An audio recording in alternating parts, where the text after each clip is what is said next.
the studios of KPFK Pacifica Radio in Los Angeles, this is Uprising and I'm Sonali Kolhatkar. It's Thursday, November 13th, 2014. Ajamu Baraka joins us with a report back from his recent trip to the West Bank, part of a delegation of activists who met with Palestinian filmmaker Iyad Bernat. And Pennsylvania school districts sue the state over what they see as a caste system in public education. Plus, Edith Mirante discusses Burma, President Obama's trip there, and that nation's transition to democracy. That's coming up after the news. Joining us now to analyze today's headlines is our news analyst, Arun Gupta. He is a journalist and a regular contributor to The Guardian, In These Times, The Progressive, and Truth Out. Hi, Arun. Good morning, Sonali. So Russia has announced it will begin patrolling areas near the U.S. with long-range bombers. The Russian Defense Minister Sergei Shoigu announced, in the current situation, we have to maintain military presence in the Western Atlantic and Eastern Pacific, as well as the Caribbean and the Gulf of Mexico. Australia says it has already begun monitoring a Russian naval fleet heading west. Time reports that there may have been, quote, nearly 40 incidents involving Russian forces in a standoff with the West, including allegedly sending a submarine into Swedish waters. The military tensions are a reflection of an ongoing spat between Russia and the West centered on Ukraine, an issue that is likely to be taken up at the upcoming G20 meeting this weekend. Well, Arun, do you think that these reports of Russia sending long-range bombers to the U.S., if they're true, are a dangerous trend, or is this more Cold War-style posturing by Russia? I think this is it's much more the latter. This is tit for tat, basically spat going on. The U.S. has expanded NATO up to the borders of Russia when it said after the collapse of the Soviet Union that it wouldn't do so. So it effectively has hostile military forces all around Russia. And we should remember also that the U.S.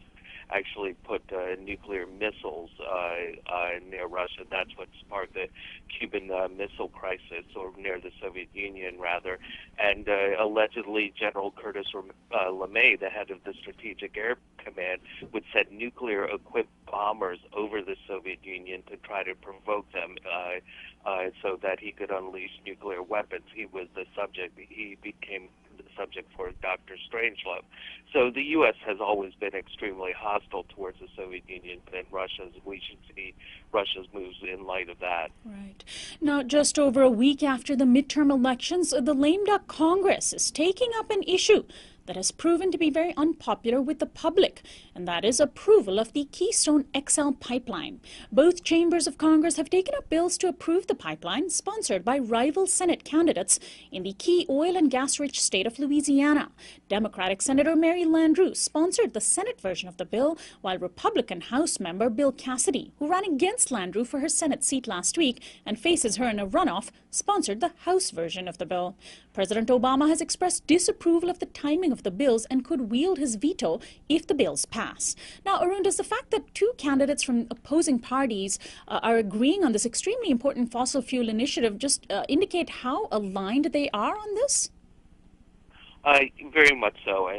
Louisiana basically is a subsidiary of the oil, gas, and chemical industry. It has massive operations along the coast of the state, going into the Gulf of Mexico, obviously. And they're basically just doing the bidding of the oil company. And it's especially sadly ironic given that this is the state where that was found by the Deepwater Horizon blowout just a few years ago, that they would be proposing this, trying to approve this pipeline, which would be absolutely devastating to the global ecology and possibly also result in massive oil spills, as many of these pipelines wind up doing. And finally, in his last few weeks as Senate Majority Leader, Harry Reid has attempted to revive the USA Freedom Act, a bill intended to curb some aspects of the NSA's mass surveillance program. A version that was not as strong as the Senate's passed the House earlier this year. Meanwhile, the Associated Press has just published an expose revealing a quiet and massive expansion of surveillance drones deployed domestically along the U.S.-Mexico border. More than 10,000 drone missions have taken place over the border since last spring, prompting the ACLU to warn against turning the U.S. into a, quote, surveillance society in which people's every move is, quote, monitored, tracked, recorded, and scrutinized by the government. Arun, what are the prospects for curtailing mass surveillance in a Republican-dominated Congress? And is it possible that because Obama backs mass spying, the GOP might be against it, or is that too much to hope for? Well, one might hope so, but we have to remember that Obama and the Republicans actually agree on many things. They want to pass the Trans-Pacific Partnership, a free trade deal that would be devastating to jobs in the United States. They both support aggressive military policy abroad and surveillance at home. The bill passed by the House was weakened.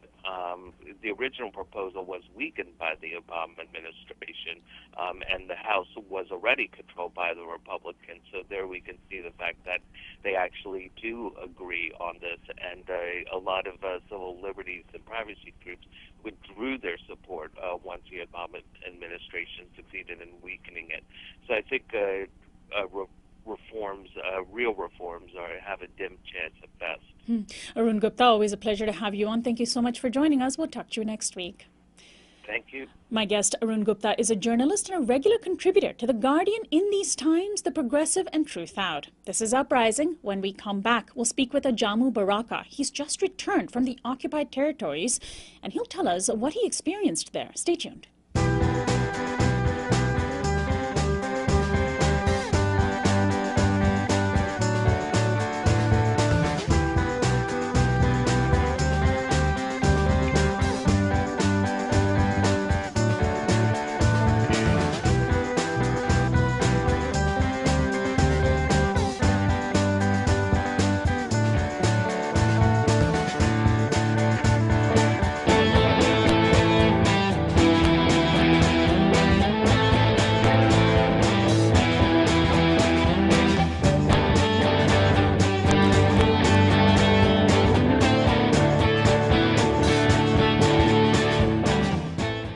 This is Uprising. I'm Sonali Kolhatkar. You can now watch our video of this program, Uprising TV, on our YouTube channel. That's at youtube.com/uprising with Sonali. We want to get to 1,000 subscribers by the end of the year, and we're almost at 100. And so will you join us? Uprising with Sonali.com is also where you can find that link.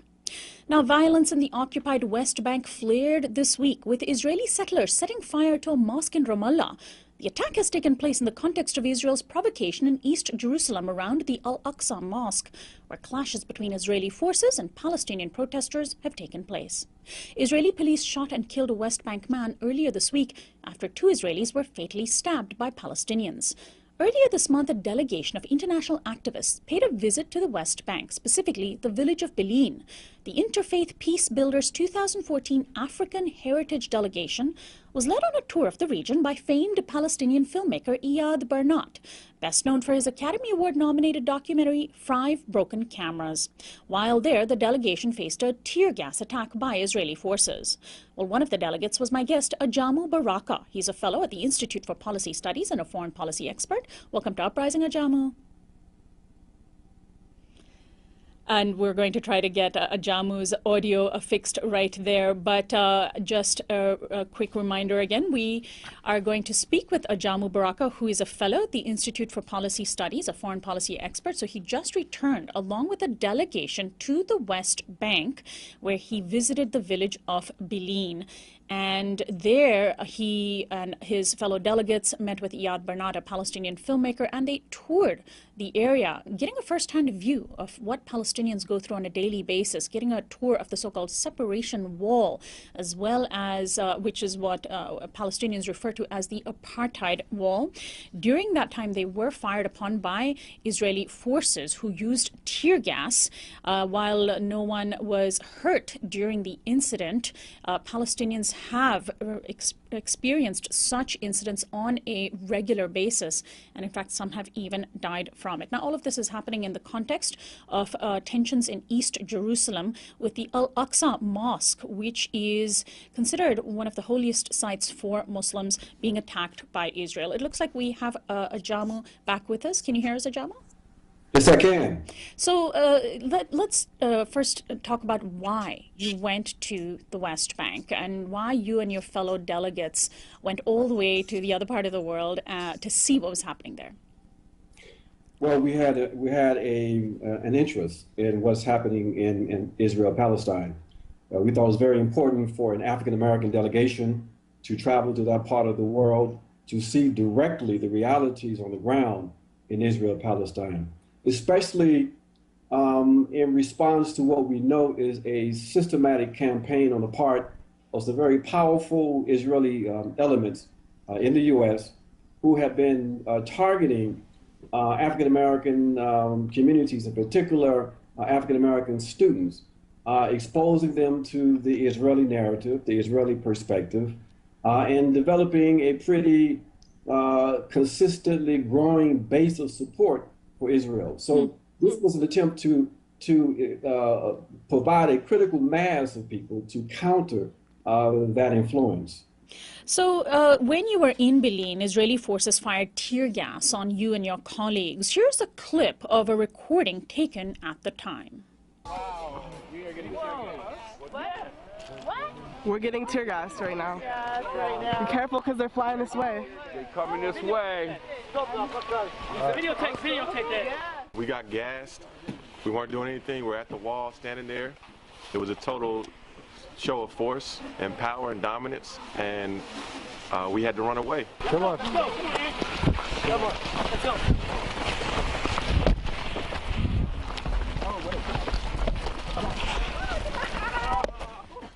And that is a clip of a recording that took place, that was taken at the site of this tear gas attack. Tell us, Ajamu, exactly what happened, and was anyone hurt? Well, as the film indicated, we were at the wall.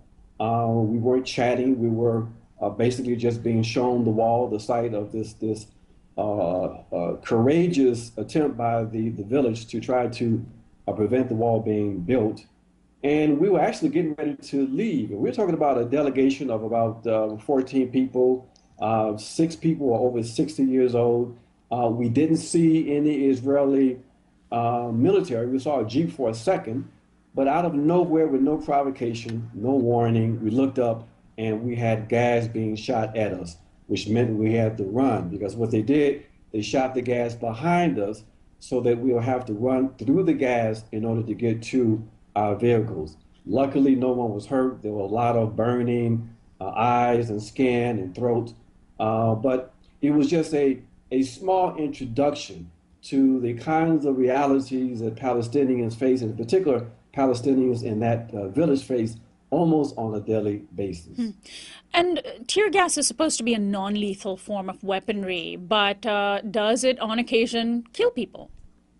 Yes, it can, and especially when it's used incorrectly. There's been a number of incidents where the Israeli authorities have shot tear gas directly at people, hitting people in their extremities, causing death. They have shot tear gas inside enclosed spaces like people's homes. So there are a number of cases where tear gassing in Israel, Palestine, has resulted in fatalities. Ajamu, you also visited this wall, this symbol of separation that Palestinians see as a symbol of apartheid that cuts through so many Palestinian villagers. What was it like to stand in front of that wall? What did you feel, and how do Palestinians, what is the relationship that Palestinians have with this wall? You know, that entire experience was one of the most sad and almost inhumane experiences of my life. To see how this wall had cuts through the territories, dividing people from the villages, from their land that they are attempting to cultivate. Not only does it provide a physical separation, it is a sign of humiliation. It is in many places the wall is built in such a way to force Palestinians to have to go in these very strange directions just to get one from point A to point B. It's meant not just for security, but it's meant, I think, to humiliate. And I Meant to think that the humiliate people? response from the Palestinians. So, Ajamu, how have Palestinians in Bil'in resisted Israeli occupation? What are the forms of resistance that take place there? Because whenever we hear about Palestinian resistance, there are fears of another intifada. There is this fear that people will, try to kill as many people as possible. There's fears of violent uprising. But we don't hear about the other forms of resistance. The people in the village that are using non-violent forms of resistance, very creative ones also. They have various kinds of resistance on Fridays where they would dress up in different kinds of costumes to sort of ridicule the absurdity of this racial wall and the oppression they're being subjected to. It is a constant effort to try to maintain the spirit of the people in resistance, but also a constant reminder to the authorities that they are there and they're not going to leave. The village has been designated a closed military zone, and they've been ordered to, in fact, leave the land. But one of the things that we saw in our meetings in Palestine was a spirit of resistance that indicates to us that short of massive expulsion, as long as there are Palestinians occupying the land, as long as they are still being subjected to the kind of systematic oppression that they're being subjected to, there will be a resistance, there will be struggle, and there will be no resolution to that struggle unless it comes from the international community. Ajamu, this summer, when the Israeli military launched this war on Gaza, and when we saw a war zone of our own in the United States, in a primarily black residence suburb of St. Louis called Ferguson, people were making connections between what Palestinians go through and what poor African Americans go through in the United States. Do you see those connections clearly? And did you see them more clearly when you were in Palestine? Not only did we see the connections, we felt the connections. We felt we could understand the kinds of assaults on the dignity of the Palestinians that we saw on the ground in Palestine because of our own historical experiences. In our conversations with Palestinians, they made the connection also between themselves and what they saw in Ferguson. As you know, there were even communications sent from Palestinians to the resistors in Ferguson, advising them on how they can counter some of the police tactics that they witnessed in Ferguson, which is interesting because, as you may know, and your listeners may know, both the St. Louis County Police and the St. Louis Police, and as well as in Ferguson, were trained by Israeli police authorities as part of what the Israeli authorities do across the planet. So those connections were made, and I think for many African Americans, that connection motivated more people to try to understand what in fact is happening in Palestine. And so then finally, what is the follow-up to this delegation that you were a part of? How are members of this delegation, like yourself, going to build on what they experienced in Palestine, particularly here in the United States, where it's still such an uphill battle to simply, see Palestinians as human beings? Well, yeah, that's a very good question. Part of what we want to do, as I referenced earlier, was to build a critical mass of African Americans who understand what is happening in Palestine, who understand the role that the U.S. government is playing in providing support to Israeli apartheid, to provide a force inside the U.S. In support of the efforts to rectify that situation. We want to build a powerful movement among African Americans and support the boycott, divestment, and sanctions movement. We want to make the connection from that and what we developed in the South Africa anti-apartheid struggle. So we intend to follow up through more systematic organization and public education in our communities to try to counter the hegemony of the Israeli narrative. Ajamu, always a pleasure to have you on. Thank you so much for joining us today. Thank you for having me. Ajamu Baraka is my guest. He's a fellow at the Institute for Policy Studies and a foreign policy expert. We apologize for some of the problems with the line there. He was actually joining us live from Colombia, where he lives part of the year. And when we come back, we'll take a look at what's happening right here in the United States, with Pennsylvania school districts claiming that they are experiencing a sort of caste system in education. They're suing the state. Stay tuned.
This is Uprising. I'm Sonali Kohatkar. While some public school students in Pennsylvania are getting a top-notch education, others do not have enough textbooks or teachers.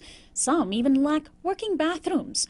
The glaring disparities have led 6 school districts and a number of parents in the state to file a lawsuit against the Commonwealth of Pennsylvania. The suit alleges that the state has adopted an irrational and inequitable school financing arrangement and is violating its own constitution, which ensures a, quote, thorough and efficient education. Some have gone as far as saying the current system amounts to an educational caste system, because students from wealthier communities have access to far more resources than students from low-income areas. Per pupil spending in Pennsylvania ranges from $10,000 to $30,000 per student, depending on the school district. Although Pennsylvania has established across-the-board academic standards, the lawsuit claims that it has failed to support those standards at all its schools. Meanwhile, the White House issued new guidelines this week to ensure that highly qualified teachers are distributed evenly between low and high-income schools. Data has shown that teachers who work in affluent districts often have advanced degrees, whereas teachers working in low-income areas may not even be certified in their teaching subject. The new guidelines would require states to more evenly distribute teachers to address inequities. My guest is Maura McInerney. She is a senior staff attorney with the Education Law Center, which is one of the groups involved in the Pennsylvania lawsuit. And she now joins us. Welcome to Uprising, Maura. Thank you so much. First, can you explain for our listeners exactly how the state decides which school districts get what percentage of state money? How is it distributed in Pennsylvania? Well, you know what? That's precisely part of the problem. Every year is a different process of identifying what will go into the basic education funding formula, how much will be reliant on local property taxes. So the amount of state funding fluctuates. I can tell you that on average, the state level of funding is about 45%. In Pennsylvania, it's 34%. We rank among the lowest in terms of the state share, so we're overly reliant on local property taxes. In addition to that, every year the state makes a different decision. The General Assembly decides how the budget will be and whether they'll do block grants, how much goes into basic education funding. So the problem is we don't have a formula in Pennsylvania as other states do. So there's no predictability, and it changes each year. That's part of the problem. So what are the worst off schools? What is the status of the quality of education in those schools that are the worst off? Because, of course, that should be the measure of how well a state is educating its children, right? Well, actually, the measure should be what the General Assembly determines is a thorough and efficient education, and they have defined that. We have Keystone graduation requirements. We also have standardized test scores. In Pennsylvania, 50% of students actually failed the Keystone graduation requirements last year. So we know what an adequate education looks like. We know what a thorough and efficient education looks like, but the General Assembly and state officials have not supported that. So with respect to what a poor school district looks like, that is dependent on low property values and low incomes, for example, Philadelphia School District, as an example. Per pupil spending is low. They don't have textbooks to bring home. A lot of our parents in the case said, that's what I really wish we could do, that our children could bring home textbooks. They don't have them. The schools themselves are falling apart. They have mold issues. They have lead issues. They don't have enough teachers. They don't have enough school nurses. There's one for every 1,700 students in many cases. One nurse for every 1,700 students? In some school districts, yes. Wow. So and they cover multiple schools, and the school nurse will have to cover perhaps 2 to 5 schools, and they'll have to travel around. So we have that issue. We don't have librarians. We don't have libraries. We don't have up-to-date laboratories. A lot of schools have had to cut curriculum. They've had to get rid of AP courses where they're very bright students. A lot of, but we're really talking here about basic resources. In Philadelphia, they've cut out summer school. They've cut out a lot of after-school, supports that they had in place prior to this. So we don't have that. Our case is about 2 things. It's about the inadequacy of funding from the state and the lack of any formula to really support a thorough and efficient education. In addition, it's about the inequalities. It's about the fact that we have some districts spending $9,400 per student and another school district spending $28,400 per student. So it's about those glaring and growing disparities, and it's also about the failure to provide an adequate education for students. Right. So what do you make of the argument, and we've seen this around the country, we even hear about this in California, the argument that your property taxes should go towards educating children in your school district, but of course the wealthier property owners pay more property taxes? Well, I think we need to be very, very clear about this. Under our Pennsylvania constitutions, like other constitutions across the nation, it guarantees a thorough education for students and for all students, right? So we need to determine what that is, what that adequacy level is. And every student across our state should receive that very basic education. Will there be differences among school districts based on property taxes? Yes. But the state's must guarantee a thorough and efficient education for every student. And this is why we now need court intervention to address that situation, because the General Assembly has failed in that constitutional duty to ensure that all students have that adequate education. So which school districts are participating in this, and how significant is it that this is coming from school districts and the parents? Well, it's coming from school districts really across the Commonwealth. Yes, we have 6 school districts that are participating in this case, all of whom have low property taxes, low income school districts. And in Pennsylvania, additionally, they enacted a law that actually caps the amount that you can tax. So even if we have a school district that was able to try to, said, okay, I'm going to make it up with local property tax, they can't because they're prohibited from doing that. So we have those school districts. In addition, we have an association that represents 150 rural and small school districts across the Commonwealth. That association is also a plaintiff in this case. In addition, we have parents who are participating in the case from school districts like Philadelphia and all of the participating school districts. So this is really a statewide problem, and it needs a statewide answer. So, Maura, what is the heart of the lawsuit? Essentially, that you're saying that the state of Pennsylvania is not living up to its constitutional obligations to educate its children. So what do you hope can come out of this? Is it a matter of simply getting rid of those caps that you had mentioned, or having a better, more equitable distribution of funding? It's a matter of the court, who has a duty to interpret and to enforce our Constitution, directing the state to ensure a thorough and efficient system of public education. So it's having the General Assembly go back to the drawing board, do its job, and ensure that every child has a thorough and efficient education. In addition, it's addressing the growing disparity. Now, if you have a funding formula that ensures this thorough and efficient education for all students, and if you come up with a system that's based on student need rather than overly reliant on local property taxes, you're going to solve that equal protection issue as well, because you won't have those growing disparities and those gross disparities between school districts. So we're asking them to address 2 issues. One is the inadequacy of the support for a thorough and efficient education, and also to address the equal protection mandate that is also embedded in our Pennsylvania Constitution. So essentially, you're asking for lawmakers to, in a way, start from scratch in an entire state, and this could, if your lawsuit succeeds, have ramifications for how education and public education is funded and seen throughout the nation. How do you put Pennsylvania's education problems into a national context? Well, I think in a national context, 45 out of 50 states have brought similar litigation. 2/3 of those have resulted in plaintiff verdicts, and plaintiff victories, actually. But it's very important to understand the role and the limited role of the court in this matter. We are asking the court to declare the current system unconstitutional and to direct the General Assembly and state officials to develop a constitutional system. We are not asking the court to come up with that remedy. We are asking the court to ensure that the General Assembly and state officials do their job. Right.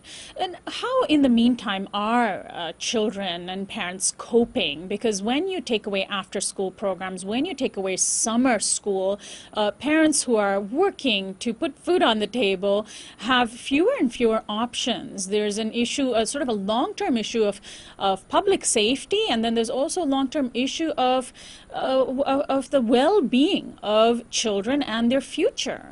This is precisely why we brought this case at this point in time. These children can't afford to wait any longer. They have already lost educational opportunities. They're already falling so far behind. In all of the school districts involved in this case, all of them are unable to meet the proficiency standards that our General Assembly has set. Majority of students are unable to meet graduation requirements. This is their only chance. This is the only opportunity that children have to receive an education that will determine their future, as we all know. So it's critically important that this case receives attention, that the court makes a decision in an expedient way. One of the things we've done is we filed with this a motion asking for an expedited schedule to have this case determined. And we are very hopeful that the court will move on that.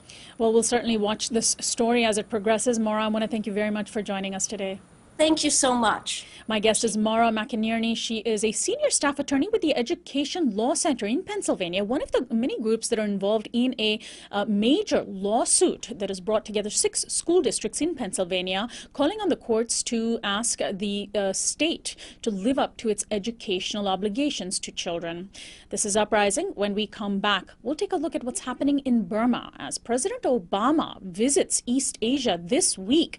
He has stopped by the country formerly known as Burma, now known as Myanmar, and some people are worried about the transition to democracy that has been lauded by the White House. Stay tuned.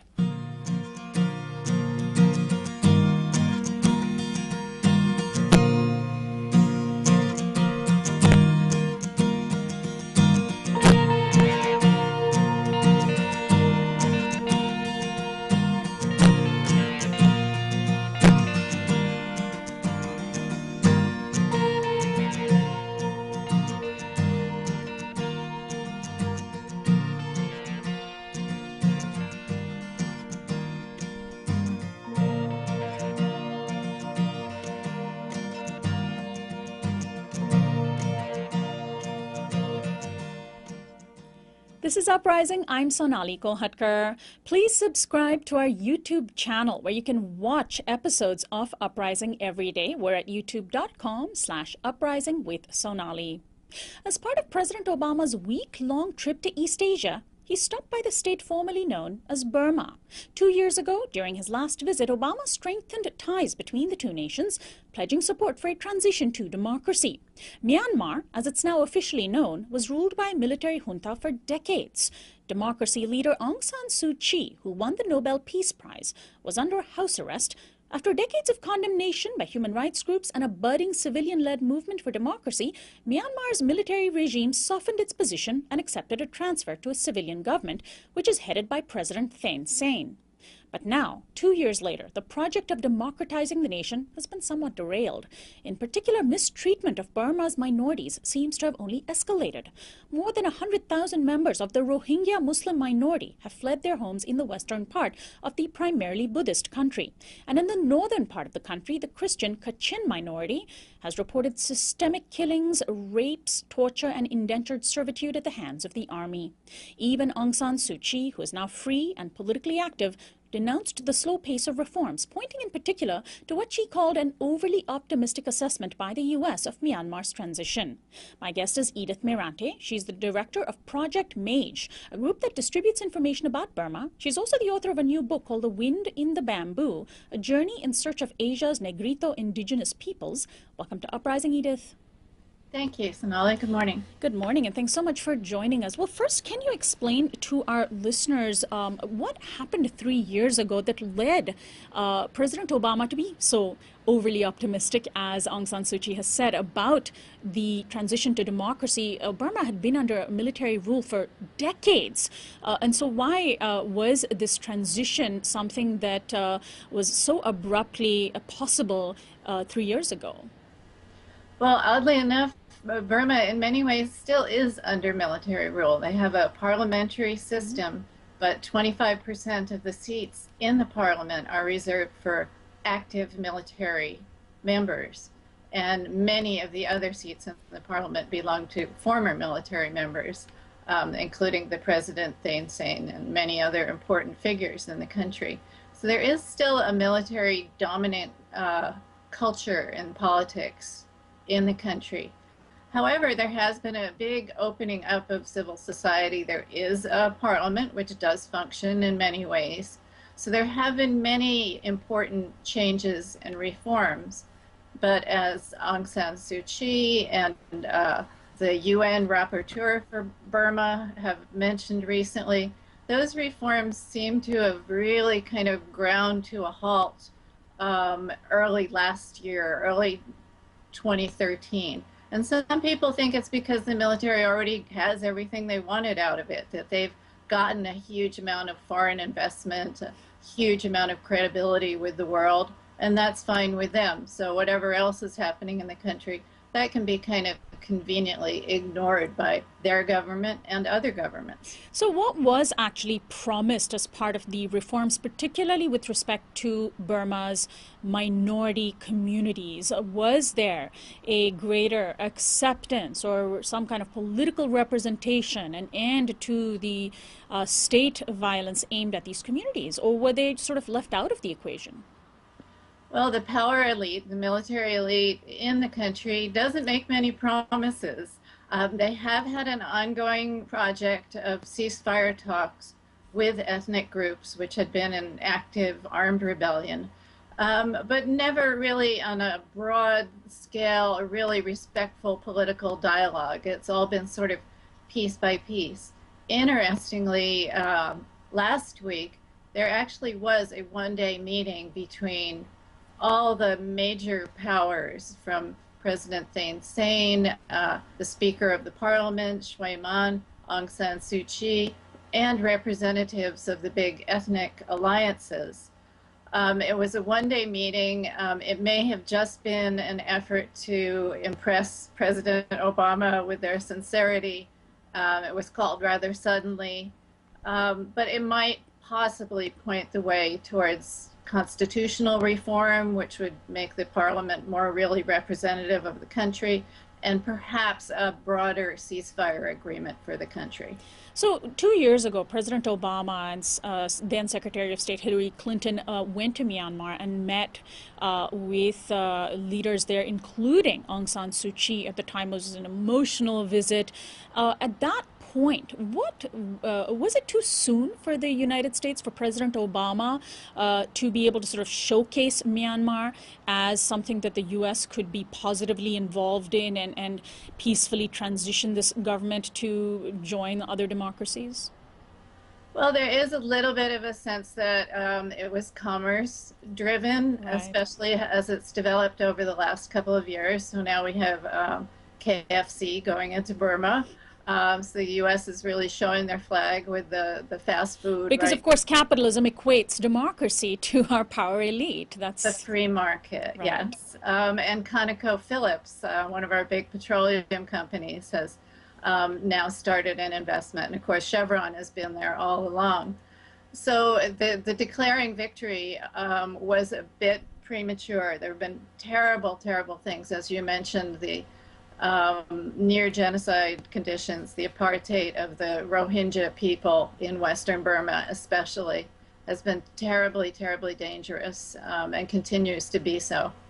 Now, one activist who is following the situation there told press, quote, "The clean narrative of a military dictatorship going through a bloodless transition to a civilian democracy is just not accurate." I'm assuming you agree with that sentiment. Well, it's an unusual narrative. And again, civil society has grown up during these last few years to an extent that we never would have thought possible in all the decades under the dictatorship. So that's absolutely not to be denied. But even with the groups that have been allowed to somewhat flourish in the new kind of situation, there have been a lot of pressures lately on them, including the murder of a journalist, Aung San Naing, quite recently, imprisonment of other journalists, closing of newspapers in the Chin area. So even those, good reforms that have happened are now seem somewhat precarious. Let's talk about the Rohingya Muslim population in the western parts of Myanmar. This is a minority that's lived in these communities for generations. They're originally thought to be from India and Bangladesh. The Buddhist majority has persecuted them, and some have charged that this group has been the victim of a genocidal project. So can you explain to us why in the last 2 years alone we've seen what seems to be an escalation of atrocities? 100,000 people from this community, this Muslim community, have fled their homes in the last 2 years when Myanmar was supposed to be transitioning to a more peaceful time. and another 100,000 are living in absolutely horrible camps, where they're really confined to the camps currently. It's certainly not the whole Buddhist majority that is doing this. It goes against, just about every tolerant Buddhist teaching one can imagine. But there were like mass protests by Buddhist monks holding signs that said "Get out" very openly. Will not only get out, but kill them, and referring to them as insects, which is always a real danger that a genocidal situation is going to happen when you dehumanize an ethnic group like that. There's a particular group of monks, not all monks by any means in Burma are like this, and it may have had some backing from the hardline military in the elite as well, as a way to get certain things by destabilizing a particularly resource-rich strategic part of the country. So there are many factors involved, but the danger really has continued, unfortunately. And now the government solution to this is to offer the Rohingyas that if they can prove their ancestry in Burma back to 1948, which of course is really hard if you're not literate, let alone computer literate, then you get a kind of second-class citizenship that they call Bengali. They don't even use the name of the ethnic group, but they would give them a citizenship that can be revoked. And even more dangerous for everybody else, the other Rohingyas who don't have these papers to prove this long ancestry, they will be put in detention camps and deported. They didn't say where to deport it. So there have been boat people fleeing the area, maybe 15,000 just in the last month, to get away from this next wave of confinement and deportation. And we don't hear about this exodus, these atrocities from the United States that would have used a similar situation in another part of the world to its advantage. Of course, in this case, you have a group of Muslims that's being persecuted. There's also another group that has faced persecution and that has attempted to fight back, and that's the Kachin population, the Kachin minority in the northern part of the country. They'd formed the Kachin Independence Army. It's been a rebel group that's been organizing for the rights of their people. How have they fared in these last couple of years? Well, they actually had a ceasefire going, which was broken by the ruling military, and then they have been back in active combat. They've held their own. I was in the town of Liza, which is their independent capital, as it were, on the China border, at a time when shelling was going on the outside of the city. The regime has even used jet fighter planes against the population there. So they have a huge number of what's called internally displaced people. They're refugees, but still huddling along the border because China won't really accept them as refugees. Terribly, terribly difficult area to be displaced in. It's sort of cold up there in the mountains. So there's been a huge amount of suffering there. There's a lot of publicity about the political prisoners who have been released in Burma, which is really a good thing.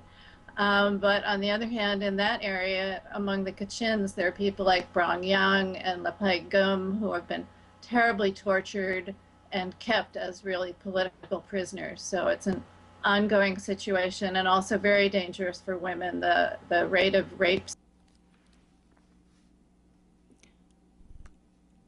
It sounds like we have to call our guest Edith Miranti right back in the process of telling us about the terrible conditions facing the Kachin minority in the northern part of the country. She was talking about the high rate of sexual assaults of Kachin women as well. Of course, Aung San Suu Kyi, the Nobel Peace Prize winner of Myanmar and Burma, formerly known as Burma, is also active, and will be discussing her as well with my guest in a few minutes. Now, there is some speculation that she might be running for president. Well, Edith, you're back with us. Can you finish your thought on the high rates of sexual assaults of Kachin women? Yes, the women are extremely vulnerable in the war zones of Burma, have been for many, many years. And that's really, to me, is the main measure of are things really, really improved in Burma is, you know, if a few weeks can go by without women being raped by the military there. That to me would make Wow. the biggest difference in the country. So let's talk about Aung San Suu Kyi and the role that she is playing. She has, for the outside world, for people who don't really follow Burma very closely, has been the symbol of the Free Burma movement in past decades. She was under house arrest by the military junta. President Obama has attempted to use her as also a symbol of the U.S. position on Burma. What is she up to these days? What is her position? She is now free. She is outspoken. Is she troubled by what she's seeing being done to the minority populations? Because really a democracy, a country, is ought to be measured by how its minority groups are treated, how its oppressed minorities are treated.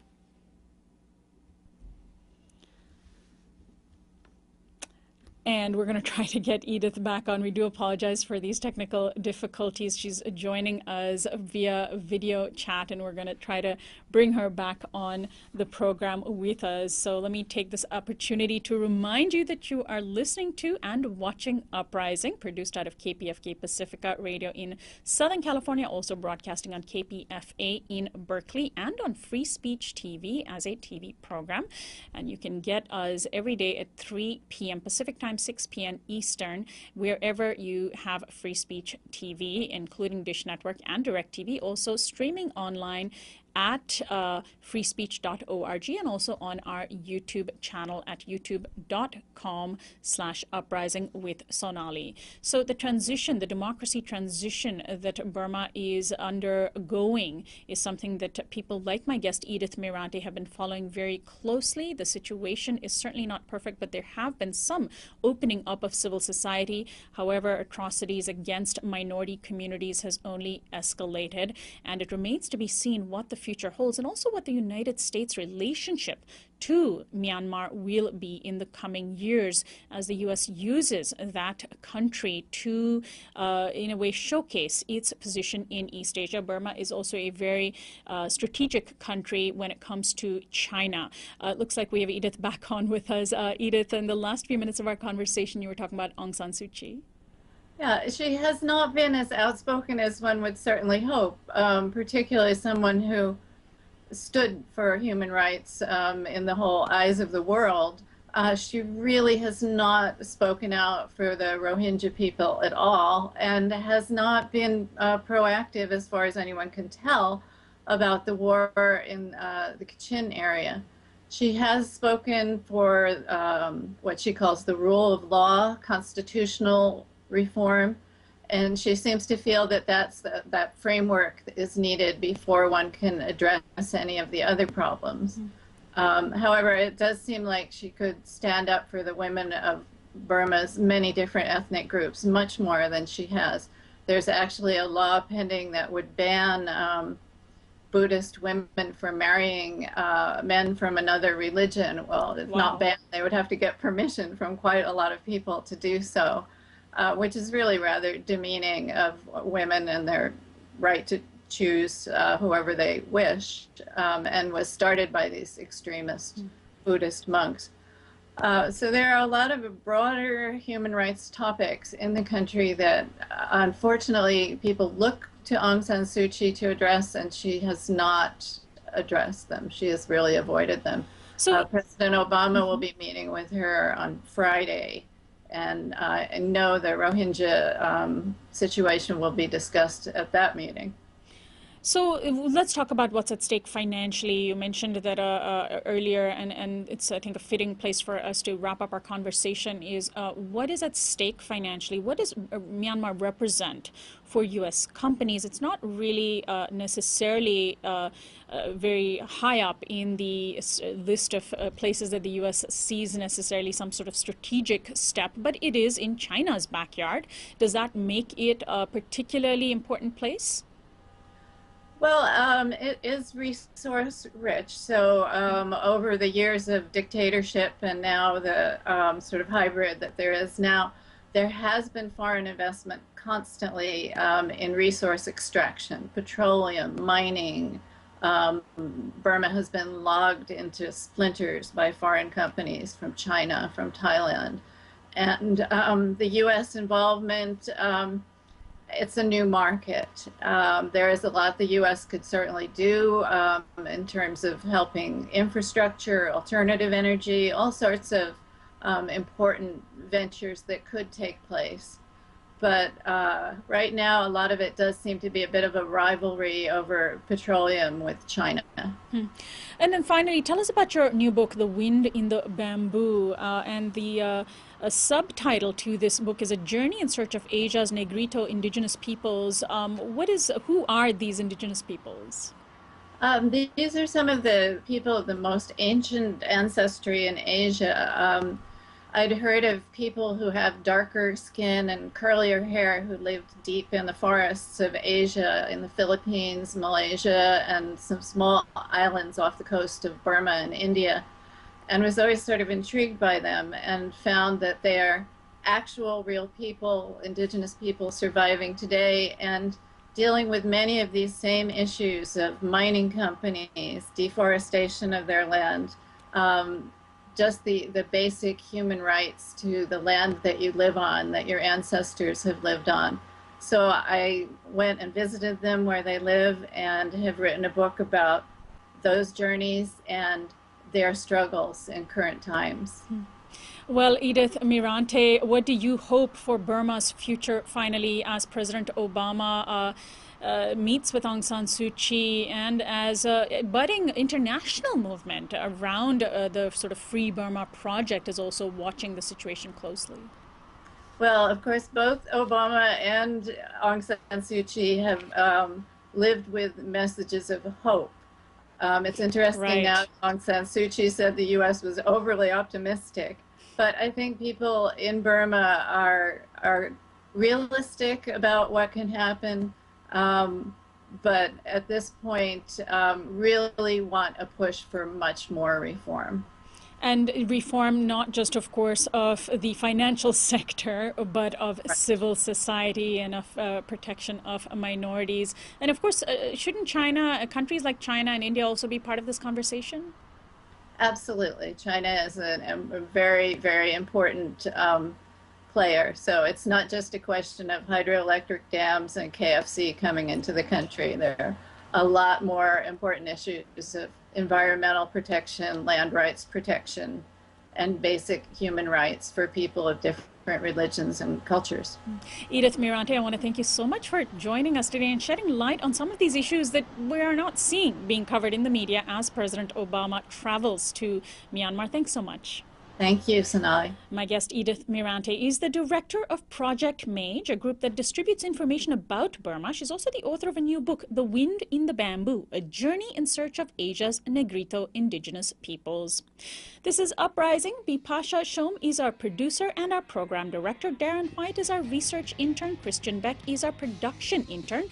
Daniel Swerdlove and Alexander Hobbs are our technical directors. Teddy Robinson and Jonathan Alexander are our audio engineers. Special thanks to Anna Buss for helping us with our YouTube channel, which you can find online at youtube.com/uprisingwithsonali. Our website is simply uprisingwithsonali.com.